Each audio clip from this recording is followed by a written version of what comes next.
Pest control ఎందుకు చేసుకోవాలి, దీనివల్ల ఏం యూజ్?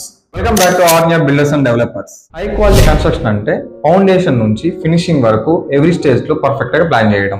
అందులో ఒక most important step pest control. కానీ చాలా మంది ఇగ్నోర్ చేస్తారు. ఫౌండేషన్ స్టేజ్ లో యాంటీ టర్మైట్ అని సాయిల్ ట్రీట్మెంట్ అప్లై చేస్తారు. ఈ కెమికల్ బెరియర్ కింద అండ్ పక్కల్లో వెళ్ళి క్రియేట్ అయ్యి టర్మైట్స్ బిల్డింగ్ లోపల ఎంటర్ అవ్వకుండా అవాయిడ్ చేస్తుంది. డోర్స్, కబోర్డ్స్ అన్ని లాంగ్ లైఫ్ ఉంటాయి. ప్లింత్ లెవెల్ రీచ్ అయ్యాక మాయిశ్చర్ ప్రాన్ ఏరియాస్ లో అండ్ ఇంకా డ్రైనేజ్ లైన్స్ లో టార్గెటెడ్ పెస్ట్ ట్రీట్మెంట్ చేస్తారు. ఈ step cockroaches, ants, ground pests ని ఇనిషియల్ స్టేజ్ లోనే కంట్రోల్ చేస్తుంది.